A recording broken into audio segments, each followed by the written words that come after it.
Dear students, good afternoon to you all. Hope बेटा you all quite fit and fine and doing hard work. बेटा मैं आशा नहीं बल्कि पूर्ण विश्वास के साथ में ये कह सकता हूँ कि सभी बच्चे मन लगा करके अपना वर्क कर रहे होंगे। ठीक है बेटा, लेट अस चलते हैं। हमारा जो लेसन है this one classification elements and periodicity in properties, इसके अंदर जो टॉपिक हमने स्टार्ट कर रखा दिस वन आयनाइजेशन एनर्जी, इधर we can say that ionization enthalpy, इधर we can say that ionization potential. ठीक है बेटा, ये जो टॉपिक था इसके ऊपर हमारा वर्क हो रहा था। और पिछला वीडियो जो था वो वीडियो मैंने आपको आयनाइजेशन एनर्जी या एंथैल्पी को बेस मान करके यहाँ पे जो नंबर ऑफ एक्सेप्शनल केसेस बनते हैं उनके बारे में कंसेप्ट दिया था। पहला जो एक्सेप्शनल केस बना था दिस वन बोरोन फैमिली का बना था कि जिसमें हमारे पास बोरोन हो गया, उसके बाद थैलियम आ गया, थैलियम के बाद गैलियम आ गया, एल्यूमिनियम आ गया और लास्ट में जाकर के इंडियम आया था, जिसका मैंने कोड आपको दिया था 15324। ये कंसेप्ट आपको दिया था। अगला कंसेप्ट आपको दिया था जो एक्सेप्शनल केस का था that was carbon family. Carbon हो गया, सिलिकॉन हो गया, जर्मेनियम हो गया और जर्मेनियम के बाद हमने लेड लिया था, लेड के बाद हमने क्या लिया था, टिन को लिया था। ये भी मैंने कंसेप्ट आपको दिया था। डी ब्लॉक वाला कंसेप्ट आपको दिया था जिसमें ग्रुप 3 को हमने लिया था एक, उसके बाद हमने ग्रुप 4 हो गया, 5 हो गया, 6 हो गया, 10 हो गया, इसका एक कॉम्बिनेशन बनाया था। ठीक है, और उसके बाद मैंने आपको ग्रुप नंबर 7 हो गया, 8 हो गया, 9 हो गया, 11 हो गया, 12 हो गया, इसको एक कॉम्बिनेशन बना करके और जो ऑर्डर था वो रिस्पेक्टिवली मैंने इनका ऑर्डर दिया था आयनाइजेशन एंथैल्पी का। ठीक है बेटा, उसके बाद मैंने आपको कुछ इंपॉर्टेंट पॉइंट्स थे वो आपको बताए थे कि भाई कैटाइन के ऊपर जितना ज्यादा चार्ज बढ़ेगा उसकी आयनाइजेशन एंथैल्पी उतनी ज्यादा होगी। एनाइन के ऊपर जितना ज्यादा चार्ज बढ़ता है उसकी जो क्या कहते हैं आयनाइजेशन एंथैल्पी होती है एनाइन के अंदर वो कम होती है। या सेम एलिमेंट की अगर बात करते हैं तो इलेक्ट्रॉनिक कन्फिग्रेशन वहां वर्क नहीं करता है, इधर फुल्ली फिल्ड और हाफ फिल्ड, रेदर देन वहां चार्ज क्या करता है, एक्ट करता है। तो ये सारी चीजें मैंने आपको बताई थी और उसके बाद मैंने कुछ क्वेश्चंस थे वो यहाँ पे करवाए थे। लेट अस मूव, आज बेटे चलते हैं। आज जो कंसेप्ट मैं आपको बताने जा रहा हूँ वो बहुत इंपॉर्टेंट कंसेप्ट है, उसके ऊपर हम वर्क करेंगे। एंड दिस वन यहां मैं लिखूंगा this one applications, ionisation enthalpy की जो एप्लीकेशंस हैं उनके ऊपर बेटा हम वर्क करने वाले हैं। So let us move. सबसे पहले नंबर की एप्लीकेशन जो बनती है दिस वन, यहां लिखेंगे बेटा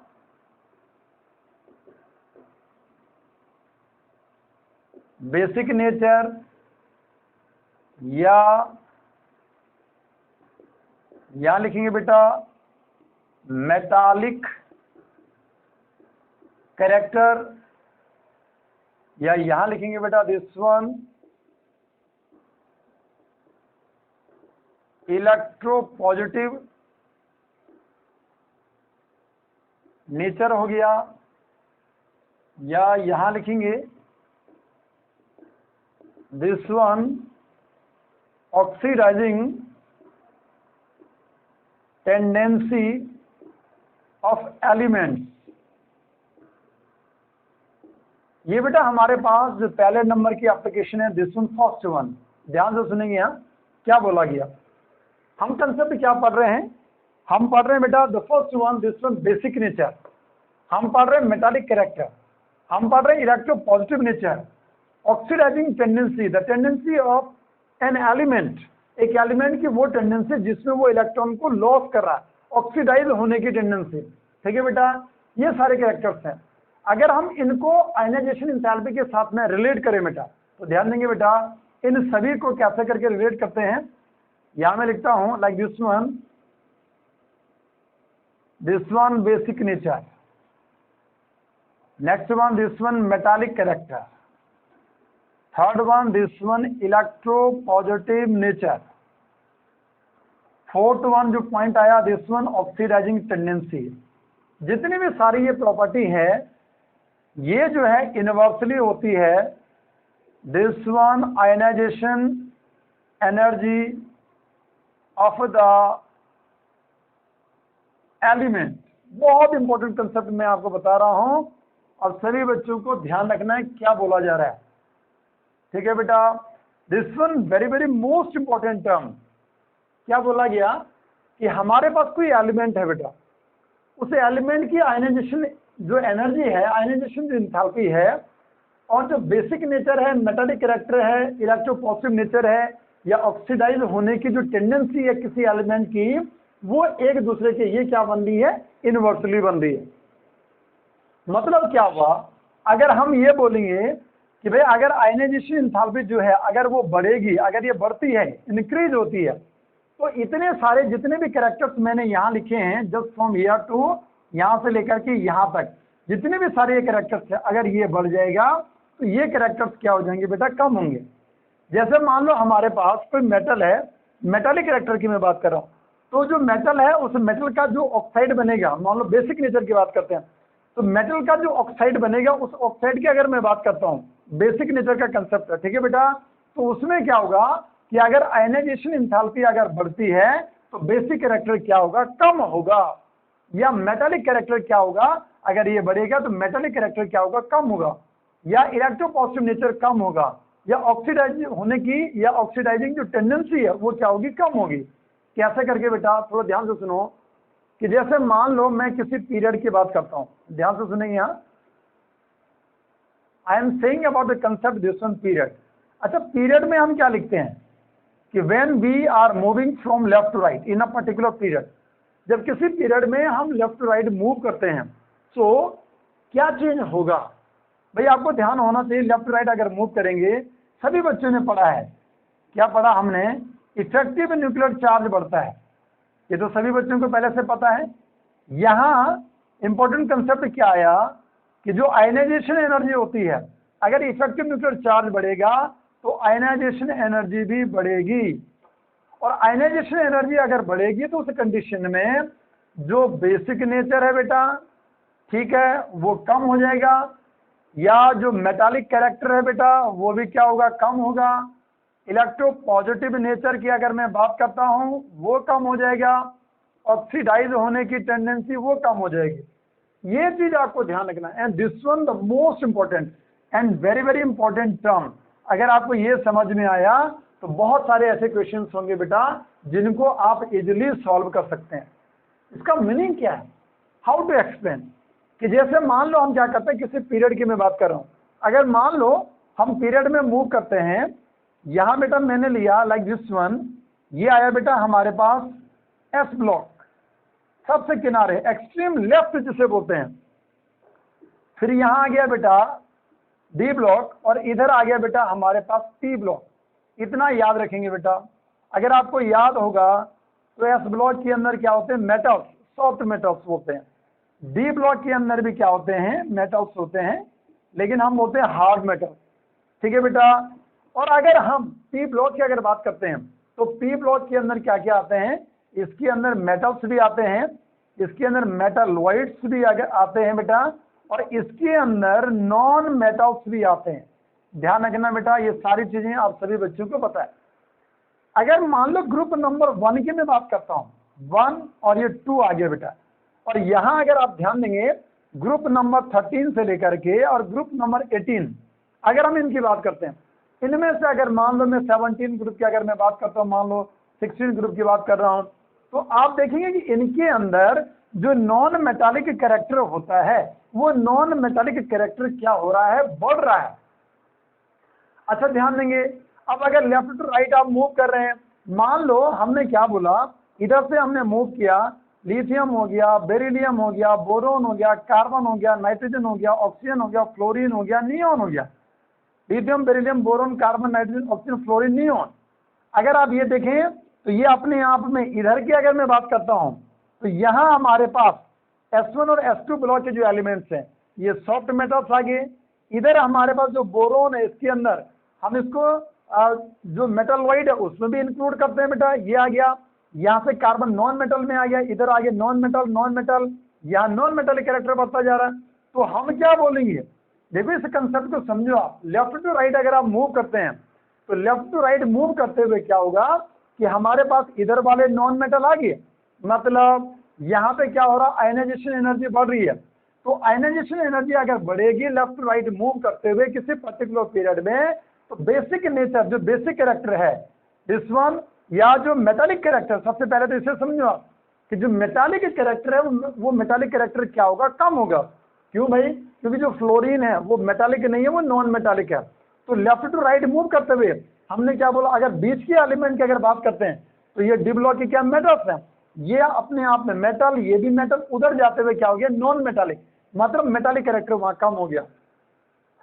अगर मान लो मैं ऑक्साइड की अगर मैं बात करता हूं, अगर मैं इनके ऑक्साइड की अगर बात करूं, लाइक दिस वन, मैंने लिख दिया Li2O, मैंने लिखा Na2O, ये ऑक्साइड हो गया। और यहां जाते जाते अगर मान लो मैं लिखता हूं दिस वन Cl2O7 हो गया बेटा, क्लोरीन का हाइड्रोक्साइड हमने बना दिया। तो यहां आप देखेंगे कि जो सोडियम, लिथियम, जितने भी सारे यहाँ पे ऑक्साइड की मैं बात करता हूँ, अगर इनका आप एक्वा सॉल्यूशन अगर देखें वाटर के साथ में, और अगर आप इसका एक्वा सॉल्यूशन अगर आप देखें तो इसका नेचर कैसा होता है बेटा, एसिडिक नेचर। इसका नेचर कैसा होता है बेटा, बेसिक नेचर। मतलब जो मेटल है उन मेटल के जो ऑक्साइड्स होते हैं वो किस नेचर के होते हैं, मेटल के ऑक्साइड्स का नेचर कैसा हो गया, बेसिक। जबकि जो नॉन मेटल्स हैं उन नॉन मेटल के जो ऑक्साइड्स होते हैं उनका नेचर कैसा होता है, एसिडिक। मतलब इसका मीनिंग क्या हुआ कि अगर मान लो मैं किसी मेटल को, एलिमेंट को लेता हूं, उस एलिमेंट का ऑक्साइड अगर देखें तो उसका बेसिक नेचर अगर आप फाइंड आउट करना चाहें तो लेफ्ट टू राइट जाते हुए बेसिक नेचर क्या होगा, कम होगा।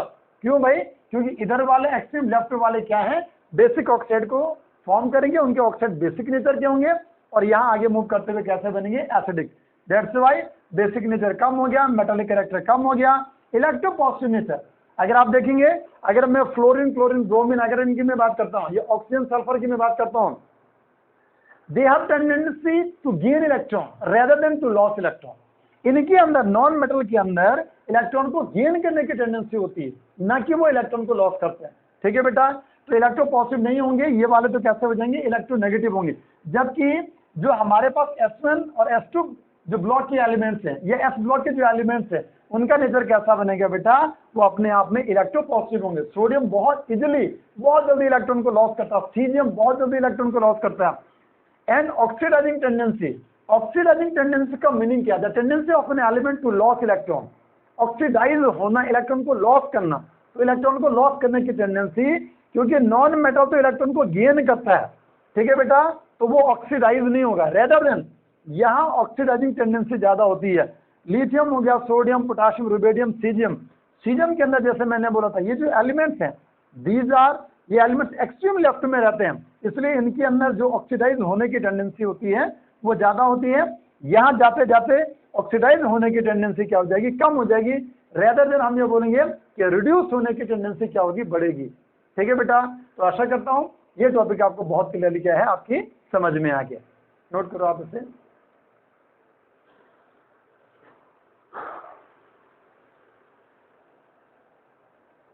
ठीक है बेटा, नाउ अब चलते हैं एप्लीकेशन नंबर 2 की मैं बात करता हूं।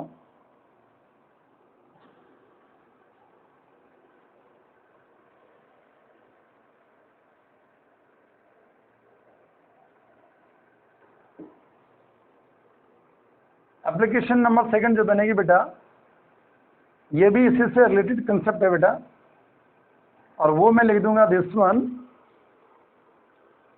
और सेकंड वन,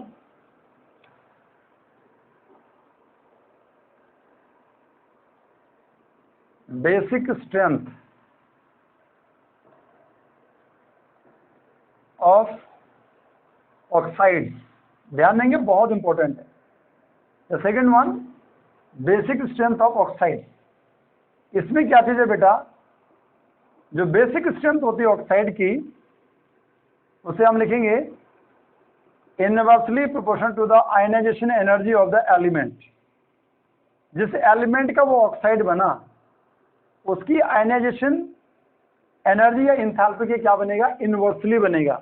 ध्यान रखना बेटा, मतलब अगर मान लो, अगेन फिर हम क्या बोलेंगे, अगर आप पीरियड की बात करते हैं, आई एम सेइंग अबाउट कि हम लेफ्ट टू राइट मूव करने की बात कर रहे हैं, तो हम क्या बोलेंगे कि जो आयनाइजेशन एनर्जी है वो क्या करेगी, इंक्रीज करेगी। तो अगर ये इंक्रीज करेगी, ये बढ़ेगी, तो ये घटेगा, तो जो बेसिक स्ट्रेंथ होगा वो कम होगा।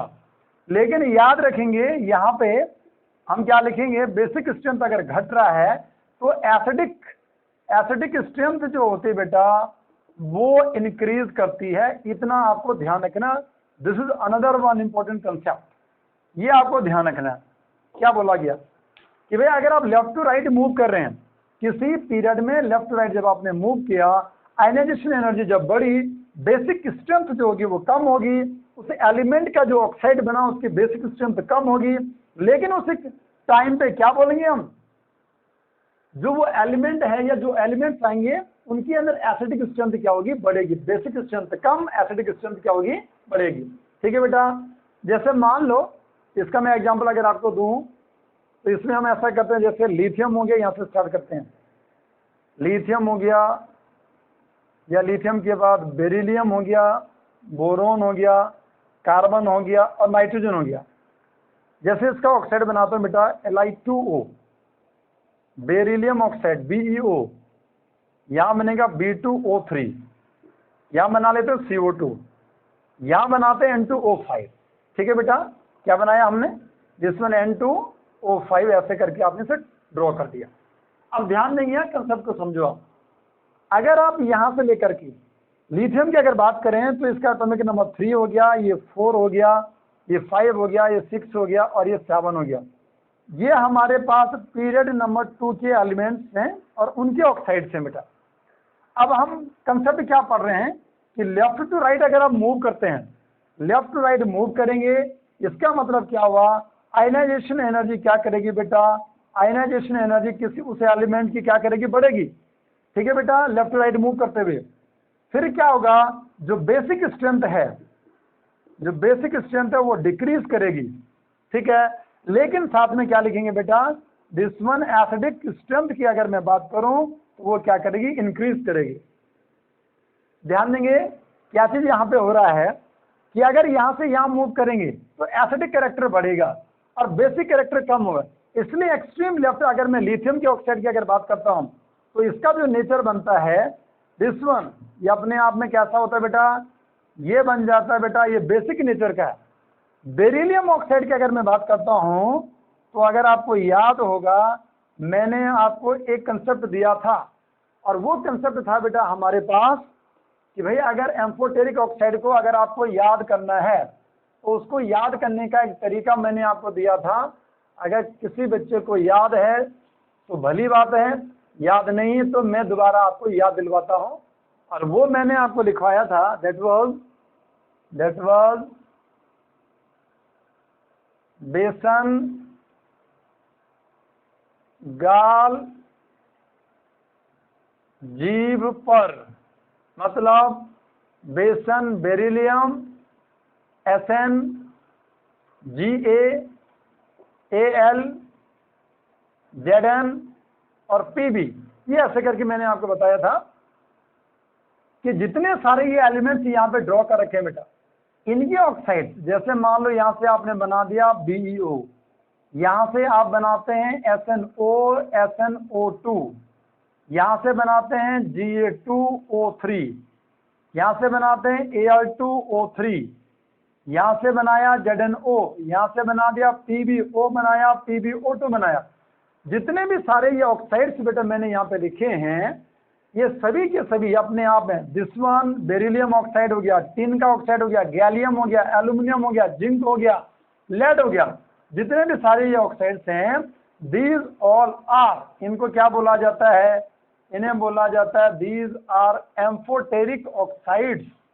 कैसे ऑक्साइड्स हैं बेटा ये, एम्फोटेरिक, मतलब एम्फोटेरिक वो होते हैं जिनके अंदर एसिडिक, जिनके अंदर बेसिक दोनों कैरेक्टर्स पाए जाते हैं, acidic as well as and basic characters. बहुत क्लियर है बेटा, तो ध्यान देंगे अगर हमें इतना पता चल गया। इसका मतलब यहाँ पे बेरिलियम आ गया तो बेरिलियम का जो ऑक्साइड है ये एसिड के साथ भी रिएक्शन करेगा, बेस के साथ भी रिएक्शन कर सकता है, या ये एम्फोटेरिक नेचर का बन गया। इधर अगर आप मूव करेंगे बेटा तो ये अपने आप में क्या हो गया, दिस वन एसिडिक, ये भी क्या बनेगा, दिस वन ऑल्सो एसिडिक, ये भी क्या बनेगा, दिस वन ऑल्सो एसिडिक। लेकिन इसे हम लिखेंगे लेस एसिडिक लिख देंगे, यहां लिख देंगे दिस वन मोर, ठीक है, या मोर लिख देंगे, मोर एसिडिक हो गया, और यहां लिख देंगे मोस्ट एसिडिक या हाईली एसिडिक। मतलब यहां से जो बनेगा वो बनेगा नाइट्रिक एसिड HNO3, यहां से जो बनेगा वो बनेगा कार्बोनिक एसिड। तो जैसे जैसे हम आगे मूव कर रहे हैं यहाँ से लेकर के यहाँ तक, जस्ट फ्रॉम लिथियम से लेकर के और नाइट्रोजन तक, तो जो बेसिक कैरेक्टर था, मतलब बेसिक कैरेक्टर तो केवल यहाँ आपको मिला, और यहाँ जाते जाते क्या बढ़ गया, acidic character. That's why ionisation energy अगर बढ़ती है यहाँ से यहाँ जाते हुए, बेसिक स्ट्रेंथ कम होगी और एसिडिक कैरेक्टर क्या होगा, बढ़ेगा। बहुत क्लियरली आपको समझ में आया होगा। ठीक है बेटा, अब अगर मान लो, नोट करो बेटा इसे आप,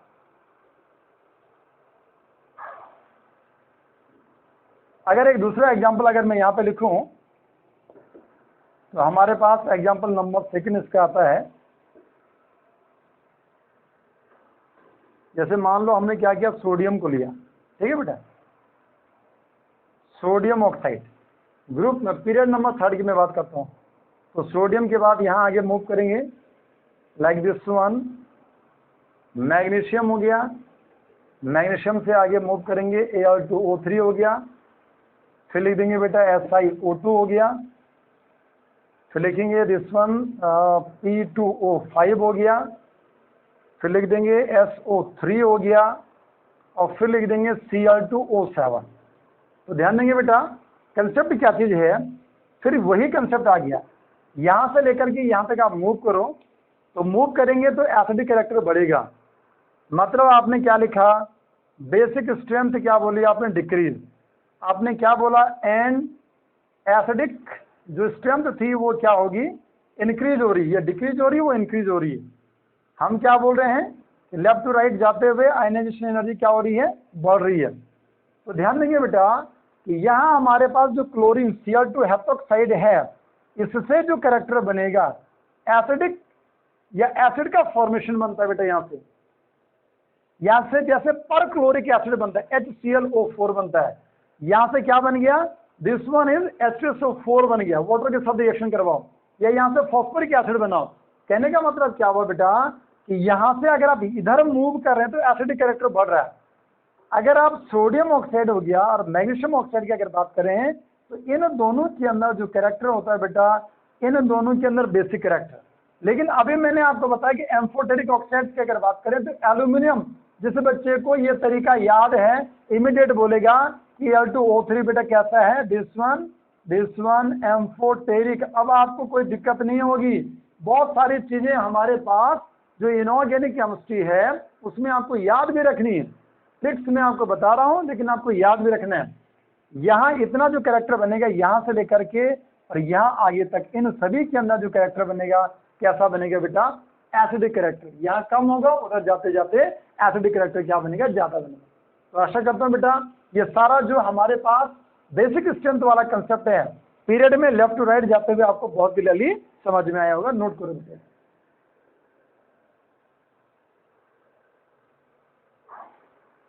ओके बेटा, चलते हैं।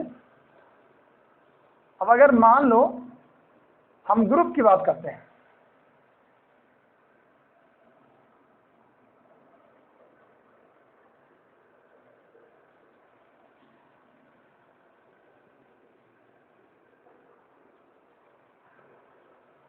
ग्रुप में अगर देखें बेटा,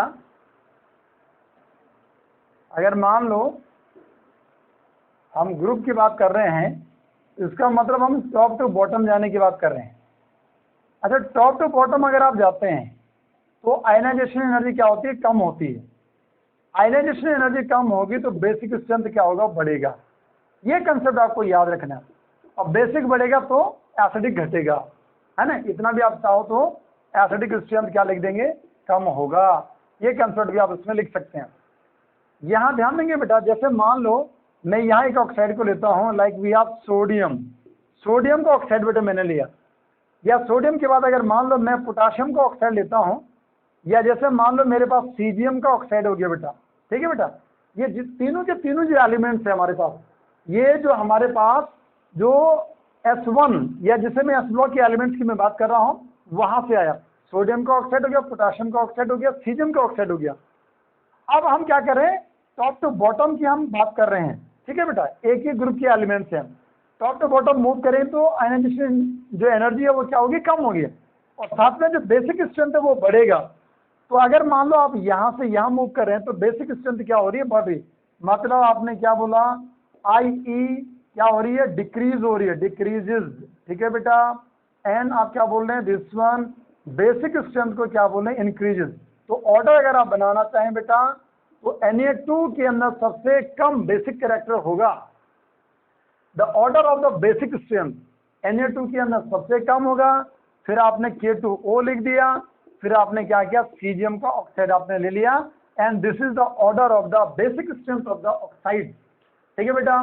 तो आशा करता हूं कि आप सभी बच्चों को बहुत क्लियरली ये समझ में आया होगा बेटा। नोट करो बेटा इससे आप।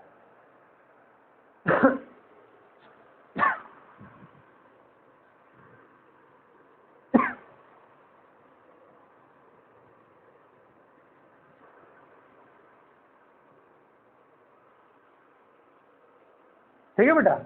अब चलते हैं, इसके बाद आएगा हमारे पास एप्लीकेशन का पॉइंट नंबर 3।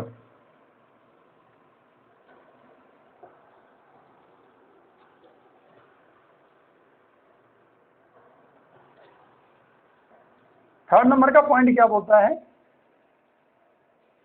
कि जो एलिमेंट जिनके पास हाई आयनाइजेशन एंथैल्पी होती है बेटा, वो एलिमेंट्स इधर इनर्ट गैस हो सकती हैं या तो वो हैलोजेंस हो सकती हैं। तो थर्ड नंबर का पॉइंट लिखेंगे, those elements having very high value of ionization energy, they may be halogens or inert gases। ध्यान रखेंगे बेटा, पूरी जो पीरियोडिक टेबल है, तो पीरियोडिक टेबल में सबसे ज्यादा अगर आयनाइजेशन एनर्जी बनती है तो वो किसकी बनती है, इनर्ट गैस की बनती है। और इनर्ट गैस के बाद हम आते हैं दिस वन हैलोजेंस की। अगर मैं बात करूं तो उनके अंदर क्या बनती है, सबसे ज्यादा, मतलब इलेक्ट्रॉन को लॉस करना इनके लिए बहुत टफ है, rather than they have tendency to gain electron.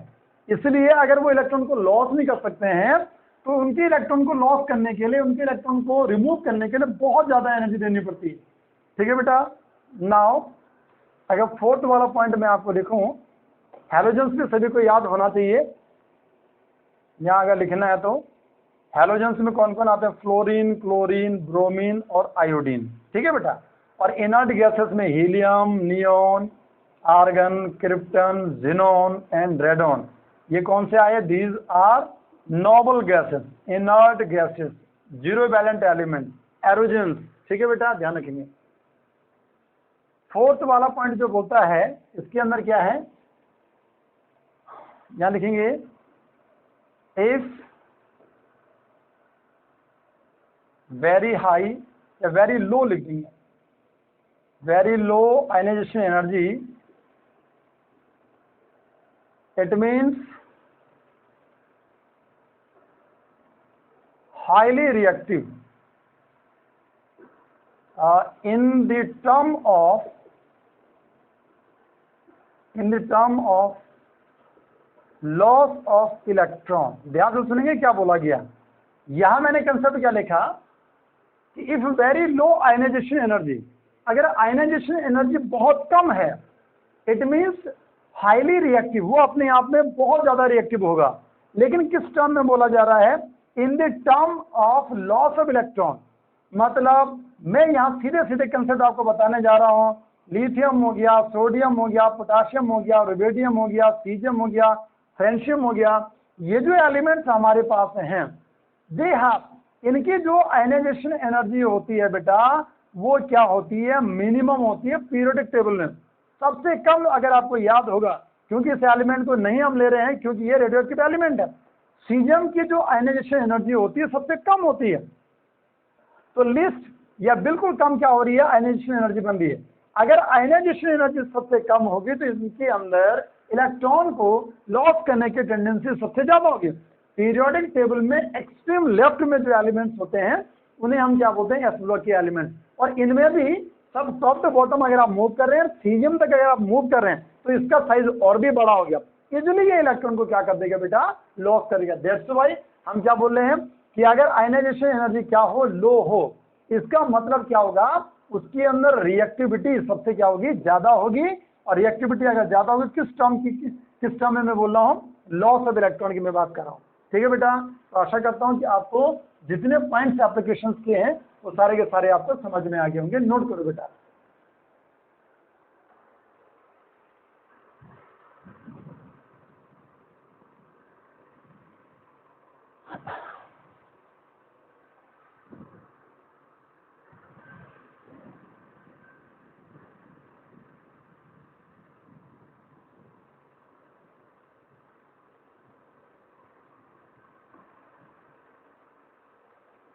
ठीक है बेटा, let us move.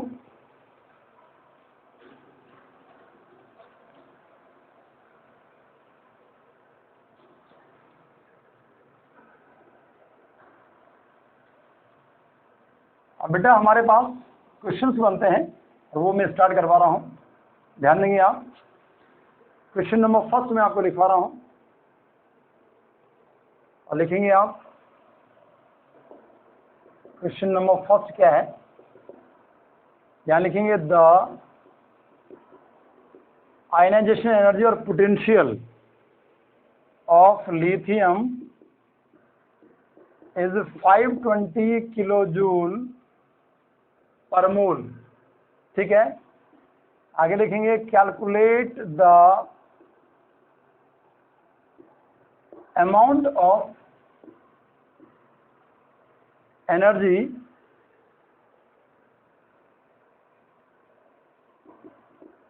to convert 140 mg of lithium in gaseous state to lithium plus ion। ध्यान से सुनिए बेटा, ये हमारे पास क्वेश्चन है बेटा। क्या क्वेश्चन है कि the ionization energy of lithium is 520 kilo joule per mole.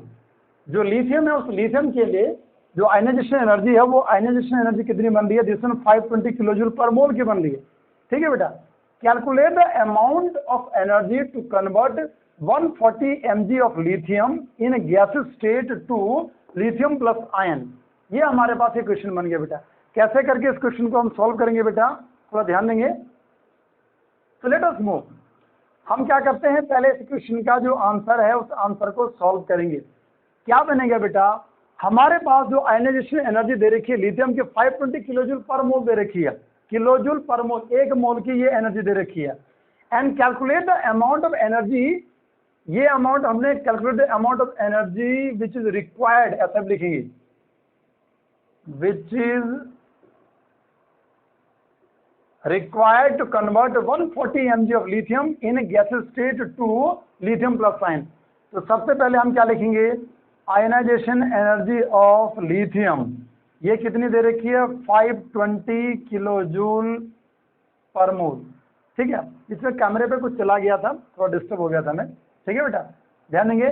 Calculate the amount of energy which is required to convert 140 mg of lithium.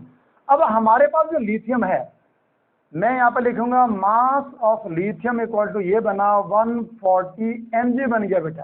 ठीक है बेटा, अब क्या करना आपने, सबसे पहले तो भाई ऐसा करो, इसको ग्राम में चेंज कर दो। 140 इंटू 10⁻⁻3, इतना ग्राम बन गया। ठीक है, कंसेप्ट क्या चीज है, ये पर मोल है। दैट्स व्हाई आप यहाँ से मोल निकालो। नंबर ऑफ मोल्स निकालने का फॉर्मूला आपको दिया, गिवन मास बाई क्या बनता है, मोलर मास बनता है। एलिमेंट है तो एटॉमिक मास बनेगा। दैट्स व्हाई यहाँ हमारे पास गिवन मास कितना हो गया, 140 इंटू 10⁻⁻3 बाई क्या बनेगा, मोलर मास। एलिमेंट है तो एटॉमिक मास बनेगा। और लिथियम का जो एटॉमिक मास बनता है वो कितना बनता है, 7 बनता है। ठीक है बेटा, मतलब अगर आपने इसे सॉल्व किया, ये यहाँ ऐसे लिख दिया 7 टू मतलब 2 इंटू 10⁻⁻2, इतना क्या बन जाएगा, मोल बन जाएगा। ठीक है, 10⁻⁻2 बन जाएगा। 7 टू 14 हो गया, 2 इंटू 10⁻2 मोल बन गया।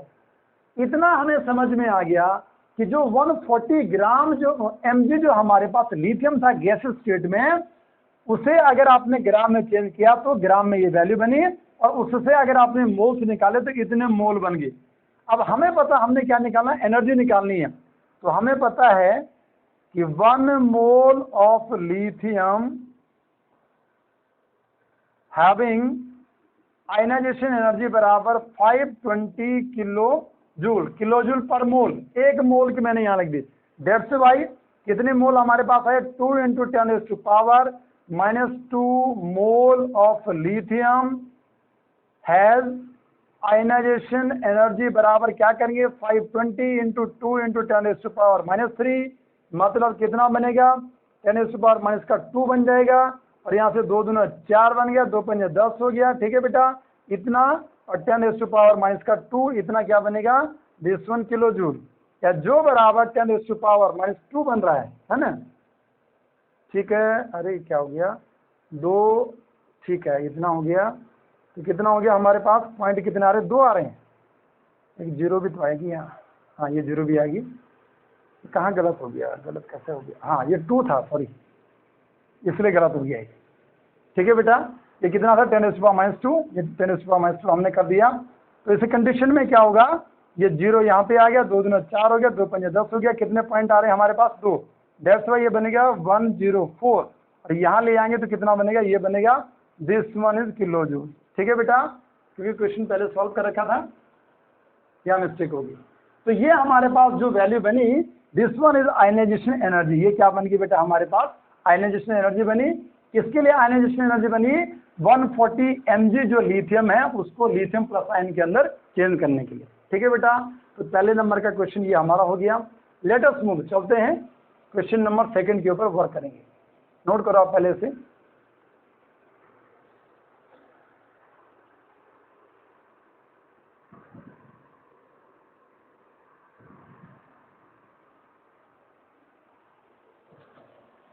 Now question number 2।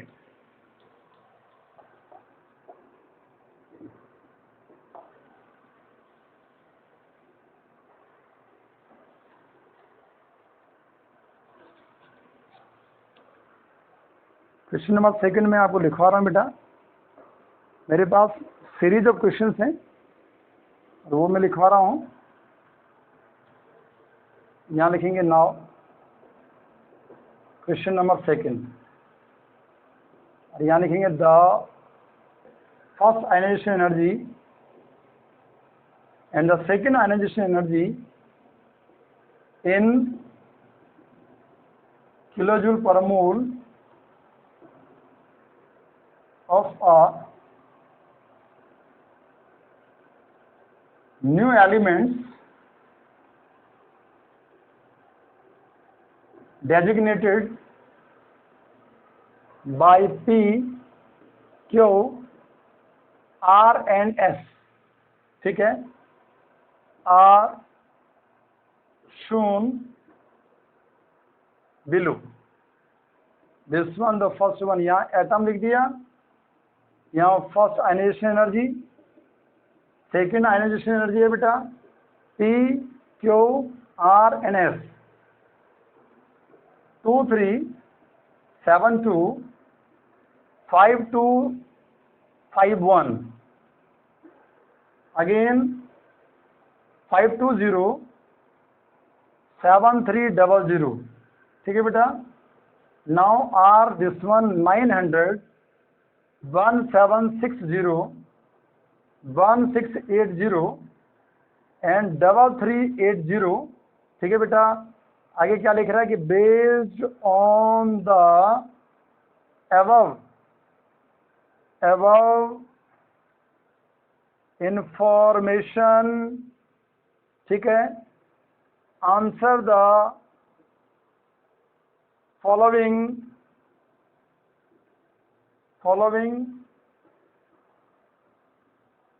क्वेश्चंस। ठीक है बेटा, इनके आंसर देने हैं। पहले नंबर का क्वेश्चन क्या है? Which of the element is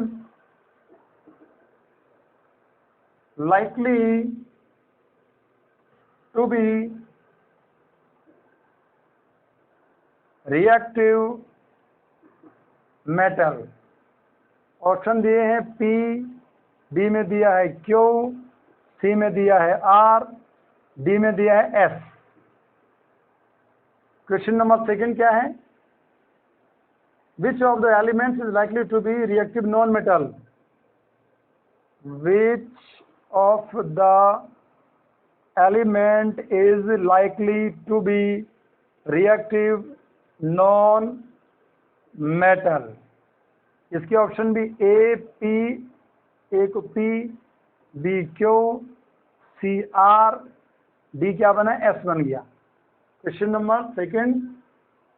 question number third क्या बनेगा? Which represents a noble gas?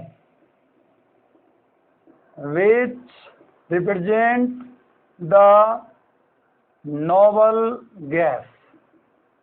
और यहां भी लिख देंगे, ऑप्शन वही आएंगे, ए हो गया पी, बी हो गया क्यू, सी हो गया आर और डी हो गया एस।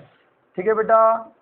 फोर्थ वाला जो पार्ट बना, विच of the above element, which of the above element form a binary halide, binary halide of the formula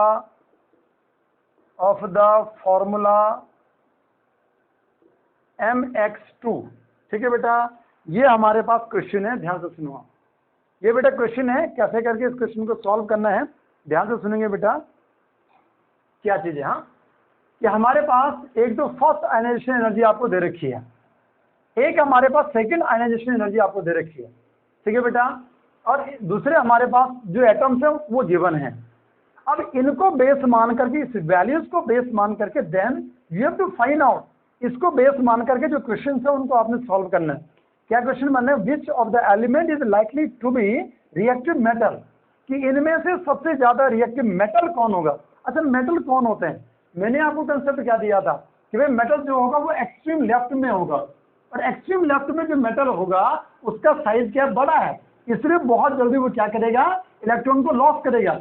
size बड़ा होने का मतलब उसकी आयनाइजेशन एनर्जी क्या होती है? कम होती है, सबसे लेस होती है। दैट्स व्हाई अब ध्यान देंगे यहाँ पे, हम क्या करेंगे? पहले इलेक्ट्रॉन को लॉस करना। तो फर्स्ट वाले इलेक्ट्रॉन को लॉस करना, इसका मतलब क्या हुआ कि पहला इलेक्ट्रॉन वो इजिली लॉस भी कर रहा है। अभी तो मैं बोल रहा हूँ कि वो अपने आप में रिएक्टिव मेटल है। जैसे मान लो, इसका मैं एक एग्जाम्पल आपको देता हूँ कि जैसे मान लो आपने क्या किया बेटा? सोडियम लिखा, और एक आपने क्या लिख दिया? मैग्नीशियम। ये 11 हो गया, ये 12 हो गया। ध्यान से सुनो। हाँ, सोडियम को आपने क्या लिखा? हीलियम के बाद क्या गया? नियोन आ गया, और यहाँ लिख दिया बेटा आपने 3s1। मैग्नीशियम को आपने नियोन लिखा, और यहाँ क्या लिख दिया बेटा आपने? 3s2 लिख दिया, मतलब 10 और 2 12, 10 और 11।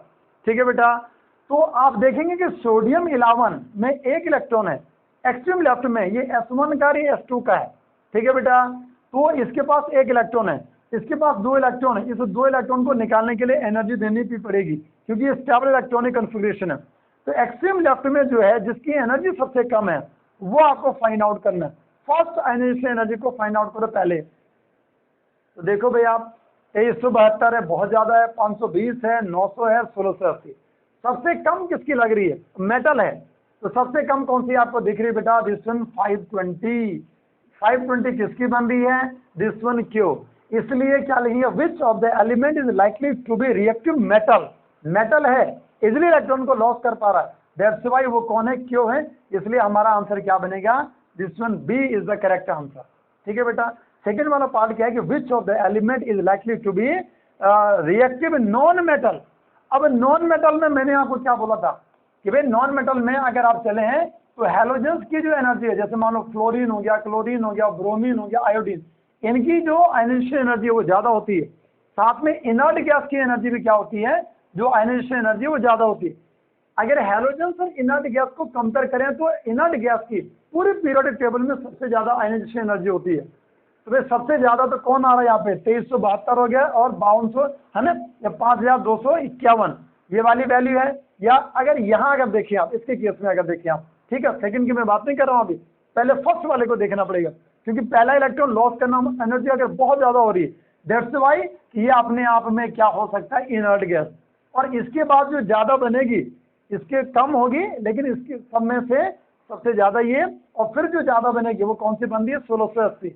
इसका मतलब यहाँ पे ये तो इनर्ट गैस होगी, सबसे ज्यादा वैल्यू बन रही, तो इसके बाद वाली वैल्यू कौन आ रही है, 1680 वाली आ रही है। दैट्स वाई ये अपने आप में कौन होगा, नॉन मेटल होगा। और ये नॉन मेटल जिसकी वैल्यू कितनी आ रही है, 1680 किलो जूल पर मोल की वैल्यू जो बन रही है, ये वैल्यू किसकी बनेगी, दिस वन एस। इसलिए इसका आंसर क्या बनेगा, पी क्यू आर और एस, इसलिए इसका आंसर क्या आएगा, डी आएगा। ये अपने आप में नॉन मेटल है बेटा, और ये नॉन मेटल अपने आप में इसके अंदर सबसे ज्यादा क्या बनेगी, रिएक्टिविटी भी बनेगी। थर्ड वाला पॉइंट अगर बना, विच represent the noble gas. Noble gas कौन होगा, नोबल गैस वही होगी जिसके पास वैल्यू सबसे ज्यादा है। ये तो सेकंड को कम, ऐसा नहीं बोलेंगे 7300, ये वैल्यू सर बहुत ज्यादा है इसलिए यही होगा, नो। ये तो हमारे पास क्या, ये सेकंड आयनाइजेशन एंथैल्पी है। भाई सोडियम की अगर बात करें, अगर आपने क्या किया, सोडियम का एक इलेक्ट्रॉन लॉस किया है ना बेटा, ये क्यों की केस के बाद बन रही है सेकंड वाली आयनाइजेशन एंथैल्पी। अगर आप सोडियम में सेकंड वाले इलेक्ट्रॉन को निकालना चाहें, तो क्योंकि एक इलेक्ट्रॉन निकालने के बाद नोबल गैस का इलेक्ट्रॉनिक कन्फिगरेशन आएगा, इसलिए सेकंड वाली तो बहुत ज्यादा होगी, लेकिन पहले कंपेयर किससे करेंगे, फर्स्ट से करेंगे। दैट्स व्हाई अगर हम यहाँ पे बोलेंगे कि भाई as which represent the noble gas, तो इनमें से नोबल गैस कौन होगा जिसकी सबसे ज्यादा वैल्यू क्या बनती है, फर्स्ट वाली बनी, जिसमें पी, इसलिए पी क्यू आर एस में से आंसर क्या बनेगा, इसका ए बनेगा। ठीक है बेटा। Now which of the above element form a binary halide of the formula. अच्छा मेटल क्या करेगा, हैलोजन से रिएक्शन करके हैलाइड बनाएगा।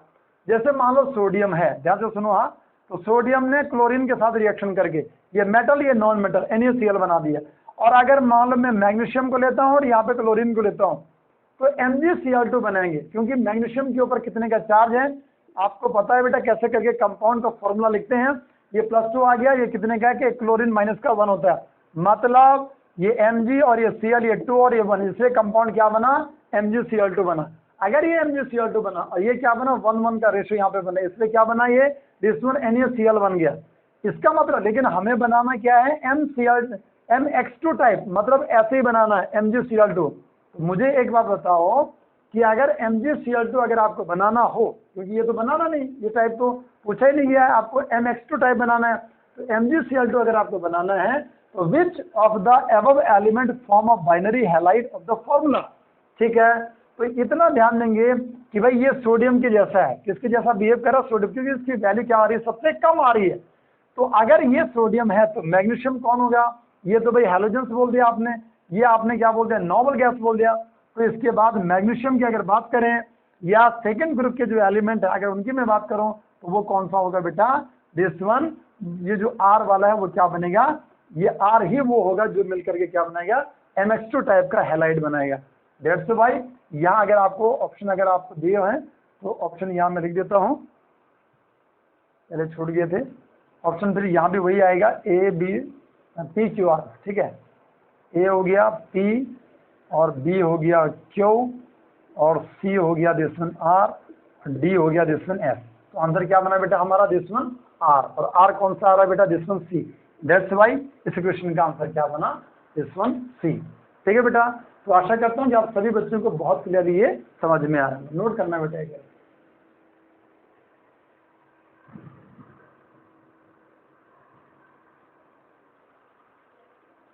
ठीक है बेटा। तो ये कंसेप्ट है बेटा आज का। आशा करता हूँ कि जितना कुछ आज करवाया गया बहुत क्लियरली आपको समझ में आएगा। ठीक है बेटा, थैंक्स बेटा एंड गॉड ब्लेस।